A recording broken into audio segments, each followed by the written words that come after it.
Welcome to the Through the Lens of Learning podcast. If we haven't met, hello, I'm your host, Dr. Tracy Shroyer. I'll give you 2 words that summarize me to a T: lifelong learner. Join me as I share a bit about my own journey of curiosity, learning, and wonder. You'll also get to hear from some phenomenal individuals on what they're curious about learning and what they have to share too. Are you itching with excitement yet? I am, so let's get started. All right, welcome back everyone to this next episode of Through the Lens of Learning. And today I have an amazing guest with me, Terry Godfrey. So Terry, welcome to the podcast. Thank you. Yeah, so let's get started. Terry, do you want to share just a little bit about yourself with the audience? Sure. Actually, I grew up in the southern part of West Virginia, down in the coal country of West Virginia, and found out really quick that I didn't want to be a coal miner, even in the early ages of high school, and I wanted to get an education, and I knew that I couldn't get that education beyond high school through my grades, so I had to use my athletic ability, and so actually went off to college, not necessarily on a football scholarship, but to play football, and I think that was about it. So I went to a small school in the southern part of the state called Concord College at the time. Was there about a month. The student body came on board. Met a girl in September of 1977, who eventually became my wife in '84, and we're still married, going on 30 some plus years here this month, or in November rather. From there, I did finally graduate. I think I was listening to your story, and it's kind of parallel with mine to a certain degree, but had a chance to go back home to the southern part of the state to teach school, but chose to come to Charleston. Ended up teaching school, started out in science for a while, and then moved into the area that I wanted to do, and that was physical education, elementary level, and actually coached high school football. From there, I had applied for a local chemical company, and if you hear my dog bark, he's not used to this. So, but ended up leaving the teaching profession after about 3 years, and it was for money. It wasn't for anything, especially not instructional design or something of that nature. Worked 19 and a half years at a chemical plant. 4 of that was as an operator, moved into their training department, was a part of that group for the remaining 15 years, and got downsized, which was a really good thing in my life at that time because of what was taking place at that plant. Did a little bit of consulting work for a year, and then was brought on a gas company up in Pittsburgh as a technical trainer. Spent 8 years there, wearing multiple hats, LMS, designing, teaching, you name it. Decided to, after about 8 years, to focus more in the instructional design. Moved over to another gas company, and within a year, they were purchased by the current company that I'm employed by. And became quote unquote a learning consultant / instructional designer. Work in St. Albans, West Virginia, me and another individual. Our staff is in Calgary, Canada, so we pretty much work remote, period. Having a great time, involved with a lot of different types of projects with technicians, corporate individuals. There's such a variety. My area of focus that I enjoy the most is really with the blue collar type individual, and have fun doing that. So that's where I'm at right now, and having the time of my life, believe it or not. Awesome. And we had the opportunity to talk a little bit earlier in the week, and Yes. there are definitely a lot of parallels between our stories: the academic involvement, Yes. college and teaching, and then the corporate life, and then getting into learning Mhm. and development. So, Terry, before we start to dig in a little bit more into your journey, can you share what does learning mean to you? It's really interesting with you utilizing that question. That has been a hot topic with the group that I work with. We have every other Friday community of learning. It's just our group of about six. We meet for about an hour, and the topic of discussion for about the last 3 or 4 sessions has been learning, and we are challenged constantly to look a little bit more in depth to that particular area, because we do have an LMS system. We have hundreds of online courses. So, one of the things that I look at in terms of learning, it's I define it as a little bit more than a set of facts.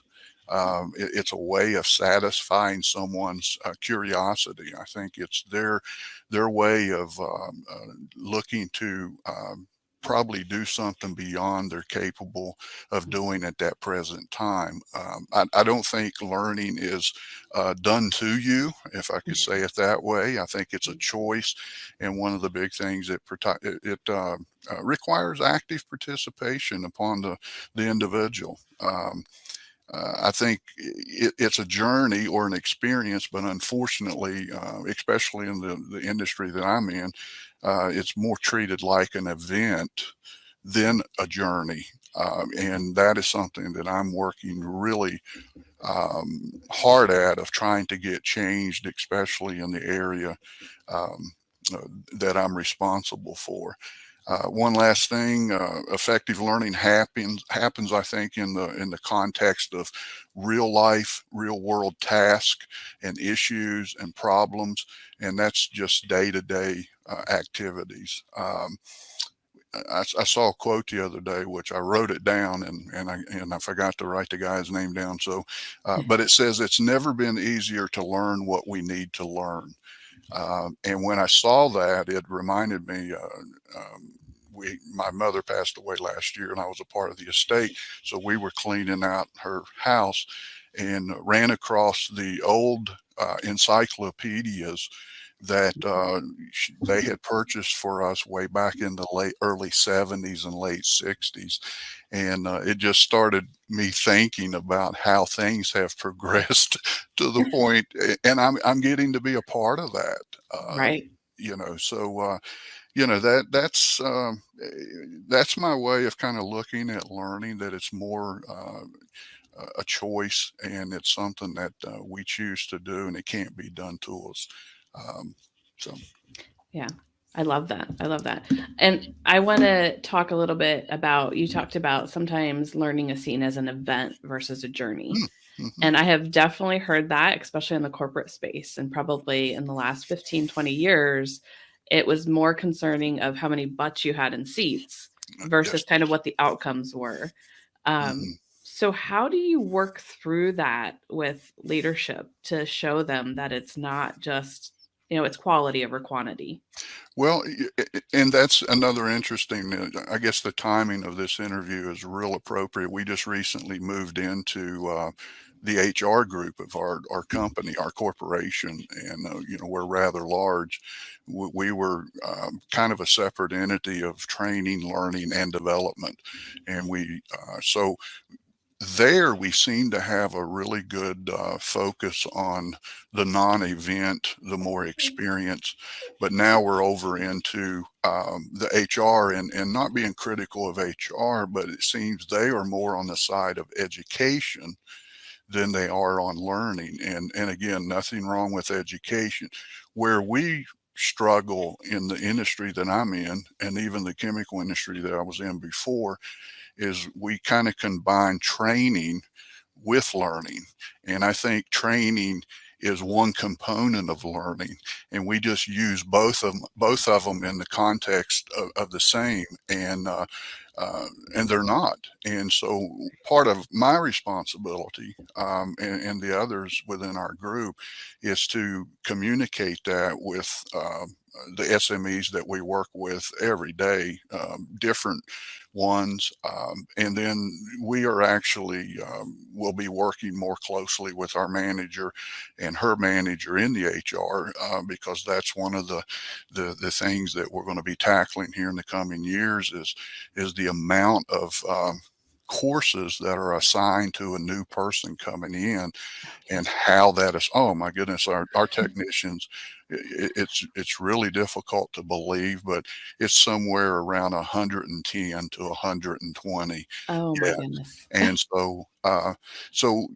it's a matter of an open dialogue. Um, Mhm. and we have that privilege. We the tough part is getting together. Even though, I mean, we still work remote. Right. And But it is something that our company is looking at, not just me as a person. Mhm. Um, but I work really close with the SMEs when I'm getting ready to do something, and I try to guide them in that direction. So Okay. Yeah, I think no matter if you have training, if you have or learning and development, if it's centralized or decentralized, you're going to have pros and cons either way. And yes, like yes. you said, it's the open dialogue, being able to work together to talk through it and, what's the best way to do this for who Hmm. our audience is and who our stakeholders are. Hmm. Definitely. So, Terry, when you were a kid, I imagine you didn't think to yourself, I want to be an instructional designer one day. I never Um, even heard of the term. yeah. What was it that you thought when you were a kid that you wanted to be when you grew up? I wanted to be a school teacher and a football Okay. coach. Okay. That was something literally I wanted to do, even, growing up in the southern part of the state.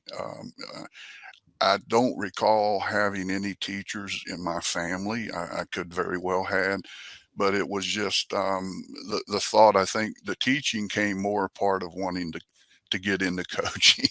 Okay. Really, until I met my future wife, and I had a great grandmother. Didn't really have anything beyond that. I mean, it was just, I knew I had to get a degree, and I wanted to play football. And then I found out football was really, not much of interest. And then I'll be honest with you, the first year and a half of school in college, I had no study skills. I found out it was just a different world than growing up in a Mhm. high school, small school athlete. Didn't have to hardly even open books. So wanted Right. to be a school teacher, wanted to be a football coach, and was able to fulfill that. Not that it uh, left my feelings after 3 years. I think what left my feelings was not making much money. So, Yes. Right. when the chemical plant offers you an immediate $10,000 pay increase in the mid 80s, it's Mhm. hard to turn that down, and it's all paid off in the long run. So, Right, right, and I could tell you our stories parallel with that too, because when I was younger, I wanted to be specifically an English high school teacher. mm, mm, But I had started working while I was going to school and realized that the money was way more than I would ever make teaching. So mhm, that kept me on the corporate path. So I know a lot of people who wind up in learning and development, and especially in instructional design, get there by accident. And I think mm. that kind of happened with you. How did you end up getting into the instructional design space? I think first and foremost, when I first went off to college, my minor was going to be in art, and I actually thought I could draw, but I couldn't. I could trace very well. So when I got into that, I realized, that's not a really good minor. So I majored in science. But once I got into the chemical company, the chemical plant, even on the initial interview back in 1984 or 86, they had just started a training department. Of course, they didn't call it training and development or learning and development, and it was as a result of, I hate to say, an explosion that they had had the year before. And so the regulators come in and, said, hey, how do you train people? So I was fortunate to, be recognized with my background. It was in the infant stage. And so they asked me up front during the interview if I would be interested in getting into their training department. And I said, we can start there. And that just wasn't the process. So within 3.5 years, after gaining some really good chemical operations type background with my science degree, they had an apprenticeship program. And so I actually moved over in to their group and began teaching the science side of their apprenticeship program, and just had an interest in software. Had a coworker who, and so I was broke in on Corel Draw. I don't, yeah, and so I've heard of it.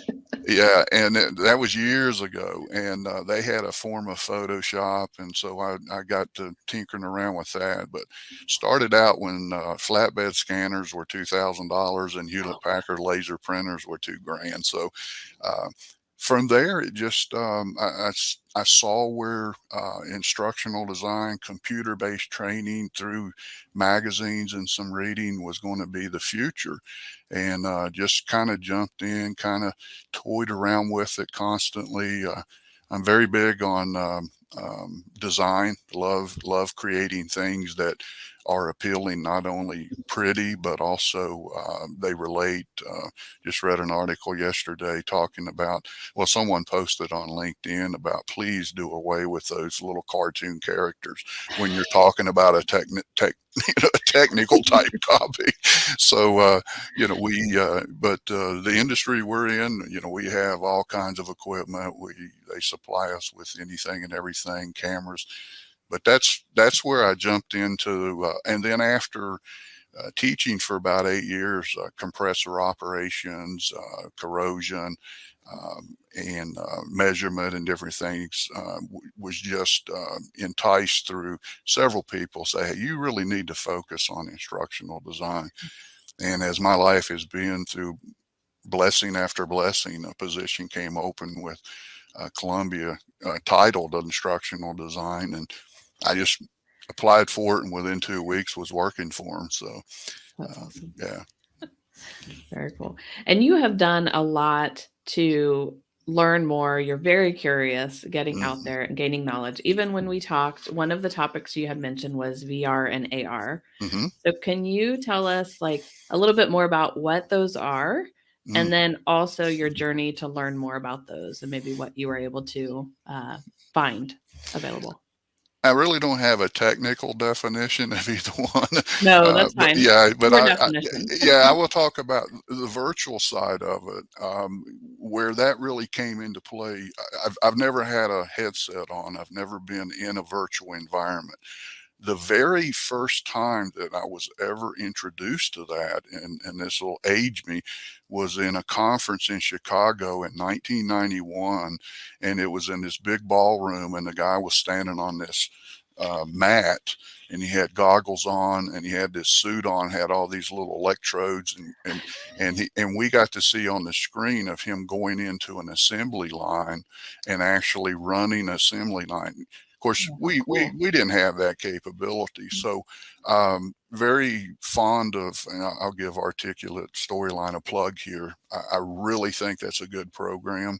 Rise is great for that agile type development, but Mhm. Storyline has capabilities. And then they came out last year, I think it was, with 360-degree imaging. And I have just grabbed a hold of that and taken off with that. From a standpoint of just enabling the operators, the technicians, to on a computer screen or even on their iPhone, to manipulate the screen to where they can go in a 360. In the process of creating a course now where it's in measurement, and it's how to perform the measurement on a particular piece of equipment. And they actually go into the facility through a series of 360-degree images, and they move around and click on items and watch videos, and then they exit the facility. And if I may share one more, next Uh-huh. Tuesday, myself, JB, and I were actually shooting video, 360 video and images and regular audio for a torque um, trailer that they purchased. And so the individuals will be able to actually go into this torque trailer and without goggles or anything and feel as if they're just standing there and they can move around and see all the equipment. So when I see that and think of that, one of the things that I've done pretty much all my career, and actually had it confirmed through a class I was teaching, it's like you're creating things and teaching us as if you're sitting here with us, and I think that's our job. I think as an instructional designer, if I can't add value to the creation of something, then why am I even creating it? The augmented reality thing, the AR, had no idea what it was. 6 months ago, uh, saw this class and online through Betty, and again, forgive me, I can't think of her last name. Betty And I thought, Danowitz. yes, She's yes, amazing. and I thought I'm going to take this thing just to see. So I went out and looked at the definition of superimposing or augmenting things onto real life activities, and oh my goodness, it just I created this little thing, and I thought, boy, can this not add some value in the industry that I work in? And so took the class, did a safety moment with our um, my staff, actually getting ready to do one Monday. We're doing another one of those dog and pony shows. I'll probably get in trouble for saying that, but we're doing another one. Probably have about 5, 6 new HR management people there. So the safety moment is going to be another AR experience in office safety. And so I've incorporated a little short video and so forth. So my best one was The Walking Dead. So I did a little quiz on The Walking Dead. So That's cool. there's an opportunity out there for our technicians. It's been brought up, explored, to where if they go into this meter facility, this meter building, there could be a QR code sticker on the wall, and when they scan that with their phone, it'll tell them some of the things that they have to actually do before they enter that building, like check for gas and so forth. The other thing is eventually getting to the point to where they're working on a piece of equipment, and then they just scan a QR code, it comes up, they drop it on something locally, and then if they need the instructions or if they forget, they just pick their phone up or their tablet up and kind of look at it, scan through and find out, watch a short video. So all of that in itself has just, oh my goodness, it just, I love it. It Yeah. keeps me young, maybe is what I'm saying. Technology is amazing. I Oh, mean, especially for those parents who maybe their kids are playing video games or things like that, because sometimes when we think about virtual reality, people automatically go to that entertainment side of it and yes, don't yes. realize the value that it can bring to learning Hmm. in, an organization and a corporate environment. And I don't think we will ever, in industry, and I may be wrong, get to the point to where we have the full headsets. I think we could possibly get to where we have the partial headsets for AR. I don't Mhm. know where we could be. Uh, you know, One of the things is there is a pushback from the workers in computer based training and e-learning.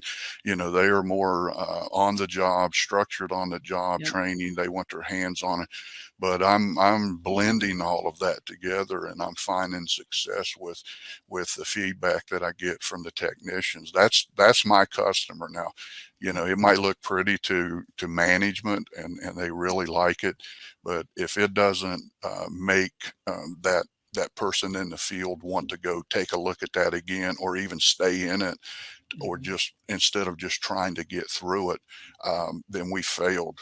That's just where I come from an industry instructional designer. So Right. Well, especially in your industry too, and several others, that safety is of the yes, utmost yes, importance. So yes. making sure that, your end user is using this, it is valuable, it is helping to keep your safety numbers, where they need to be and that kind of thing. Yeah, we videotaped a fire extinguisher school here. It was out in a field, and integrated in it some 360 video, and people, the instructor and the people were just, because it was as if they were standing there in the field and they could turn around and see the guys recharging, their fire extinguishers, and turn back around and see somebody walking in to put out a fire with a fire extinguisher, and then look over here and this group here, all in one clip, and again, I have to give credit also to my coworker that I work with. He's a young 33-year-old, and he is so, he pushes me, but we just kind of compliment each other. Yeah, it sounds like But a good mix for oh, sure. it really is. Yeah. I really enjoy working with him. So, and I've always had those types of people, whether they be coworkers or even managers, that's always trusted me and kind of put me out there, and pushed me to a degree of saying, here's some stretch things that I want to give a hold of you. Yeah. I didn't always just grab a hold of them. I kind of complain a little bit every now and then, but Hey, we all have those moments. yes. So, Terry, what would you say, maybe in the last year or so, was the most exciting thing that you've gotten to do in your learning journey? Work from home.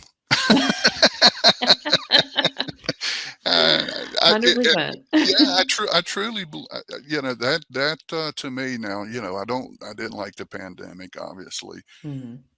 but in that first 18 months or 16 months, just so productive. Didn't put on weight, actually lost 25 pounds. Um, Congratulations. That's yeah, awesome. and put it back on now that we're back in the office. So, but it really gave me, I mean, I enjoy collaborating with my coworkers, especially the guy I work with. But we stayed in contact with each other every single day. I mean, he lives in one county, I live in another, but we were on calls with each other if we needed to be. Right. But we're real big on, if we don't need to be on a call, we don't need to be on a call. And so I'm an early riser. I'm up every day, probably no later than 4:30 in the morning, Wow. every day, 7 days a week. This started years ago. And so at that time, I had set my hours, and we could do that, to start at 6 a.m. And fortunately, that was 2 hours ahead of Calgary time. So it was 4 a.m. So by the time they were even thinking getting out of bed, I had already put in about 4.5 to 5 hours of deep work. Wow. And I loved it. Yeah. And that was exciting for me.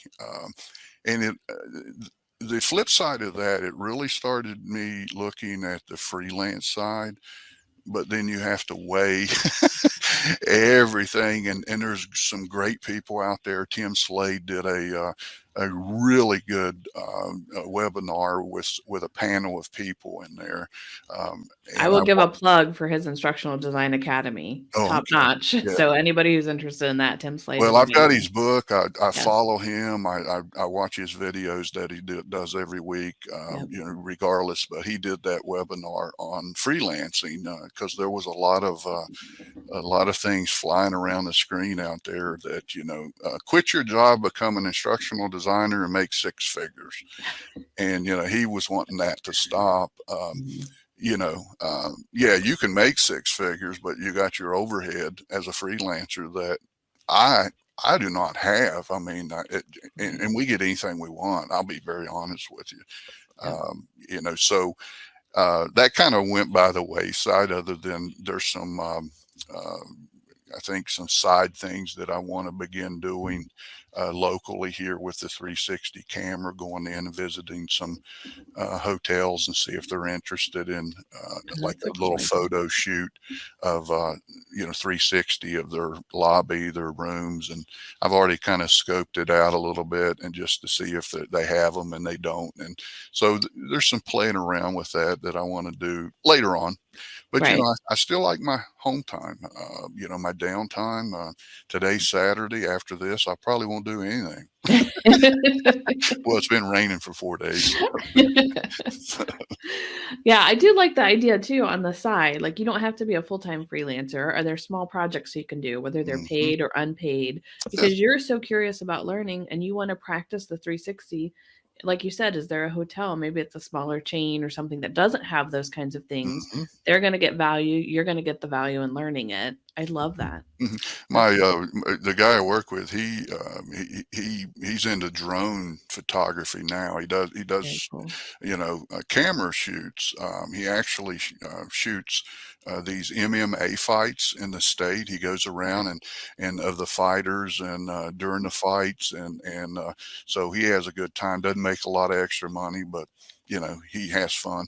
But now he's into the drone, and he posted one of his drones of Charleston, and ended up being called to shoot some drone video of this construction company building this deck on this guy's house on the side of this hill. And he just finished it the other day, and the guy told him, with the next few projects I'm going to have you involved with. I mean, he didn't even ask for them.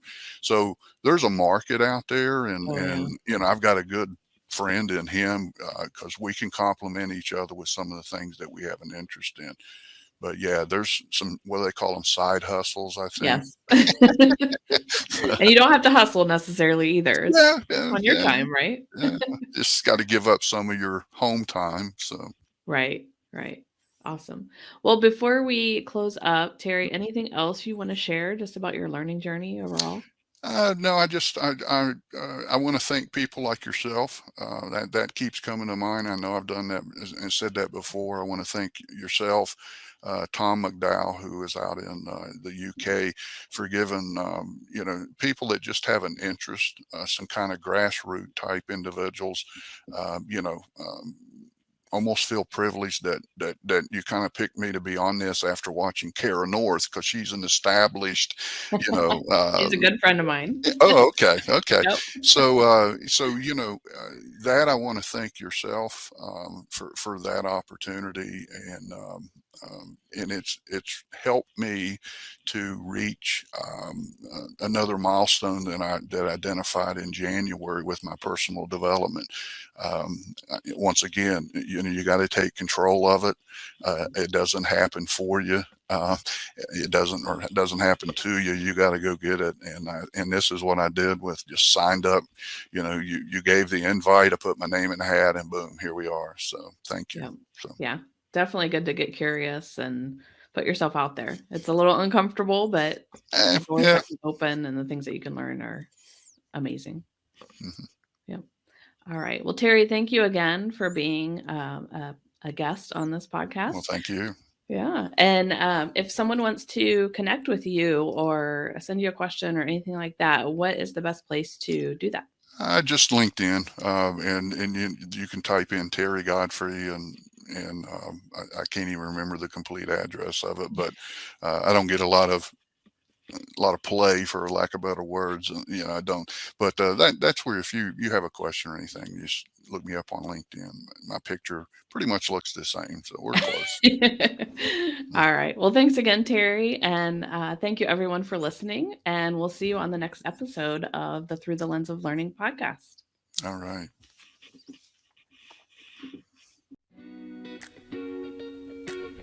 This podcast is brought to you by Upskill University.